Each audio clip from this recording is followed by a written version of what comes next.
nicotine. I want to go smoke. I don't want to smoke. There's this fight going on. And there's going to inevitably come a time where you say, I don't want to do this right now. I don't want to fight in my head right now. I'm just going to use the nicotine. I'm just going to smoke real quick and I'll worry about it later. That's okay. That's fine. But before you do, there is literally a world of potential at your hands. Here's what I mean.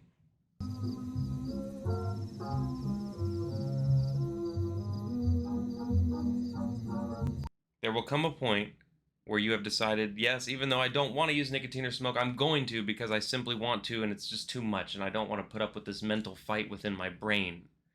And at that point, all of the potential of your freedom is now bestowed upon you. You must react. Not to say you must fight it further. No, no, no, no. I'll show you how to react. As soon as one decides and accepts that, yes, there is a part of them that would like to quit nicotine or quit smoking. As soon as that happens, they're unwillingly or willingly thrust into a journey. And this journey is full of potential self-hatred and internal friction, internal fighting within one's mind. It's also full of potential and possible freedom. It's a journey nonetheless. In the beginning, when you were going about your day and you decided, yes, I would like to stop using nicotine and smoking, there would inevitably be compulsions and there would be triggers. There would be events in your day that would trigger your mind to want to use nicotine or smoke. This is what I call blind compulsion. It's because it's going unchecked. Hence I use the word blind. And then compulsion because it arises from the environment or it arises from your mind without your doing so. It just arises.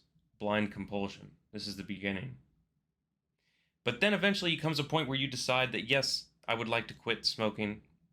Yes, I would like to quit using nicotine. And you enter a new phase. You enter a whole new chapter called conscientiousness, meaning there's cognitive dissonance every time you do it. If you do something that you don't want to do, you will create cognitive dissonance within your mind. If you do something you do want to do, there will be no cognitive dissonance. Cognitive dissonance drives a person insane if it builds up for long enough or in sufficient amount of quantities. It will drive a person insane.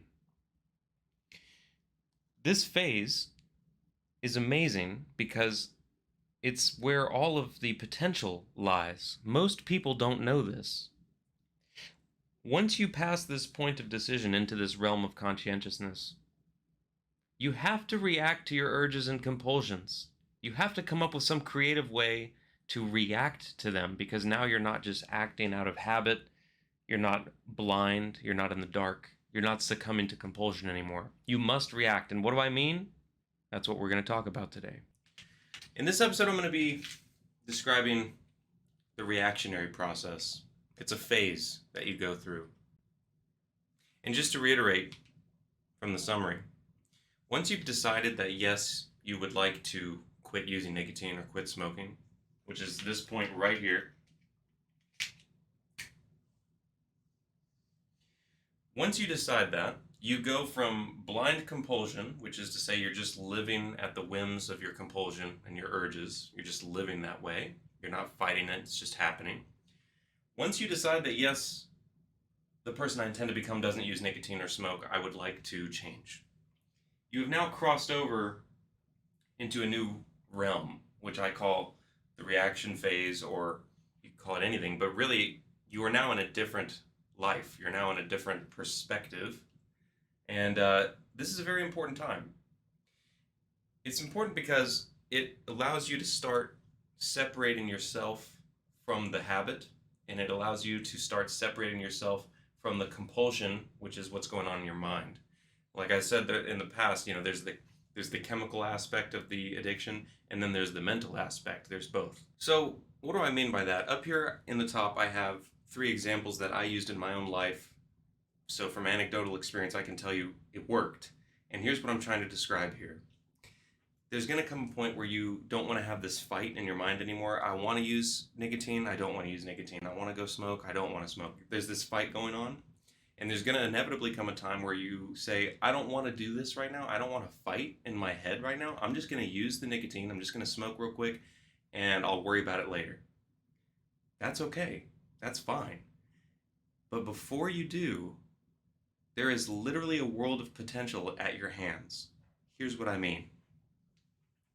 You decide you want to stop. Now you're in this new reactionary area.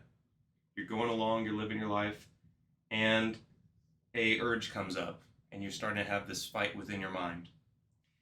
And you say, you know what, I don't want to have this fight right now. This is too much. I'm just going to use nicotine and cigarettes. I'm just going to use it, and then I'll worry about it later.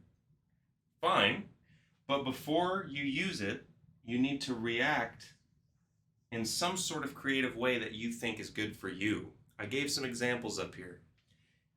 Do Wim Hof breathing, which is a deep breathing meditation. There's many other deep breathing exercises. Very good for you.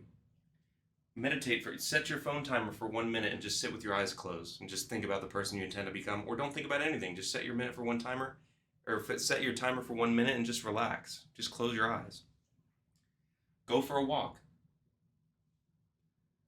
Read echo feedback, which is the most powerful. Just read a page or two of your echo feedback of your past writings. And then use the nicotine or smoke the cigarette.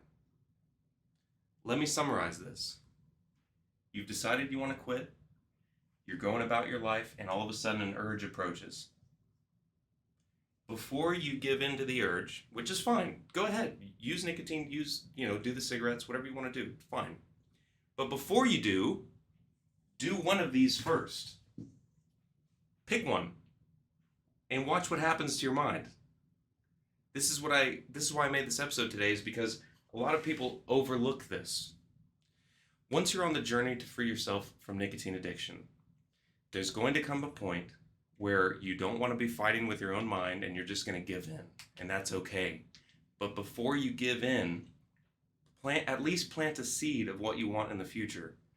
Echo feedback. Or at least give yourself some time to react to the urge within you first before you give in to the nicotine. Meditation or Wim Hof breathing.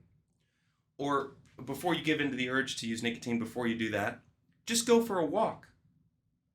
This is creating space between you and the act, the habit, the addiction, the attachment.